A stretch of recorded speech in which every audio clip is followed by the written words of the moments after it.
the traditional way, if you look at President Obama and other presidents, most of them didn't make calls. A lot of them didn't make calls.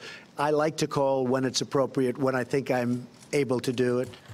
Those comments and more today from the president caused fury from former Obama administration officials, especially one telling NBC News, quote, "President Trump's claim is wrong. President Obama engaged families of the fallen and wounded warriors throughout his presidency through calls, letters, visits to Section 60 at Arlington, visits to Walter Reed, visits to Dover, regular meetings with Gold Star families at the White House and across the country." Other responses were less measured. Former Obama Deputy Chief of Staff Alyssa Mastromonaco wrote on Twitter, quote, "That's a bleeping lie to say President Obama or past presidents didn't call the family members of soldiers killed in action. He's a deranged animal." Former Deputy National Security Advisor Ben Rhodes also posted on Twitter, quote, "This is an outrageous and disrespectful lie, even by Trump standards. Also, Obama never attacked a Gold Star family." The White House responded with a statement of its own saying, quote, "The president wasn't criticizing predecessors, but stating a fact. When American heroes make the ultimate sacrifice, presidents pay their respects. Sometimes they call, sometimes they send a letter, other times they have the opportunity to meet family members in person. This president, like his predecessors, has done each of these. Individuals claiming former presidents, such as their bosses, called each family of the fallen are mistaken." That's where this debate stands. And with us tonight, Paul Rieckhoff, founder and CEO of IAVA, Iraq and Afghanistan Veterans of America. He happens to be an Army First Lieutenant and platoon leader in Iraq formerly. Jeremy Bash is with us, former Chief of Staff at both the CIA and Pentagon, also an MSNBC national security analyst. Paul, I looked up these figures.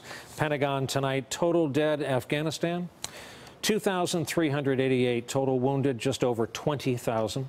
Total dead in Iraq, 4,530. Total wounded in action over 32,000.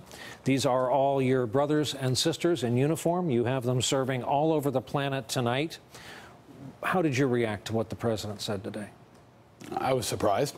I mean, I've been in this space now for, a decade and a half, and I know that presidents call, and they write letters, and they visit, they do all those things.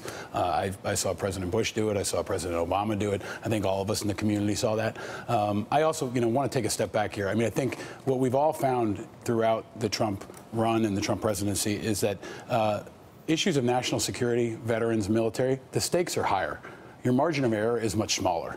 So I think the American public pushes back, whether it was the Khan family or the attacks on John McCain or now this, the margin of error is very small. And I think you'll see both sides of the aisle hold him accountable on this and hopefully on all issues of national defense, veterans issues, and military going forward. There's also a bigger question here he didn't answer. He hasn't answered. What are they doing in Niger? Right? There are 4 special forces folks that were killed in Niger, and we haven't had a national conversation about what they're doing there, what their mission is, and what their families and the rest of the military can expect from what might be a prolonged engagement there. Yeah, it would be nice to know more about that. Mr. Bash, we ask that you be with us tonight because you have served at the Pentagon in wartime. You've served up close with former Secretary Leon Panetta. You've seen this process. Tell us about it. Well, Brian, on August 6, 2011, we lost 30 guys when a helicopter was shot out of the sky in Wardak Province, Afghanistan.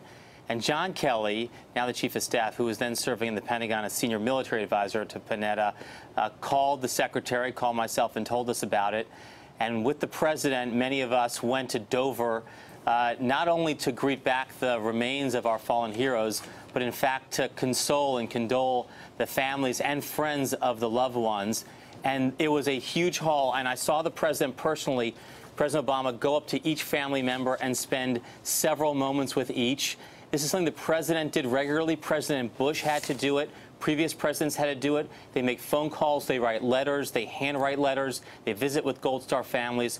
So for President Trump today to say that his predecessors did not speak or reach out to those families is a disgraceful and despicable lie, especially when 12 days after the biggest combat death in his presidency, he has played 126 holes of golf, and he has yet to reach out or even speak publicly about those deaths. Paul Rieckhoff, of course, thankfully, the tempo of battle has cooled. we are not seeing the numbers, sometimes weekly, of killed in action, wounded in action, as we were when both of these post-9/11 wars were at their height. We hasten to add, we have people in uniform in both theaters of operation tonight. Because people don't know, what is your experience with how previous presidents, there were only 2 during this most recent wartime, have handled this kind of thing?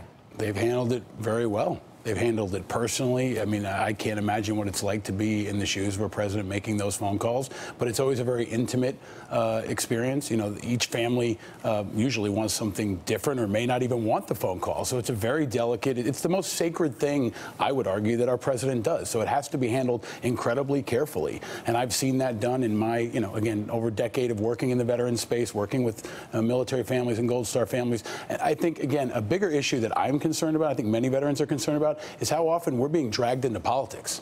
I mean, this happens again and again. Our military, our veterans are being politicized. We see that now with the national anthem. There are issues where we just keep getting shoved in the middle of some of the nastiest fights in America. We've got enough to deal with overseas. So I think that's where all Americans should be really putting up the guardrails and holding this president accountable, holding the media accountable, anyone else who drags us into this over and over again. That's what's most unprecedented here. Having us used as a shield or as a bludgeon is a very dangerous place for America to be in. Hey there, I'm Chris Hayes from MSNBC. Thanks for watching MSNBC on YouTube. If you want to keep up to date with the videos we're putting out, you can click subscribe just below me or click over on this list to see lots of other great videos.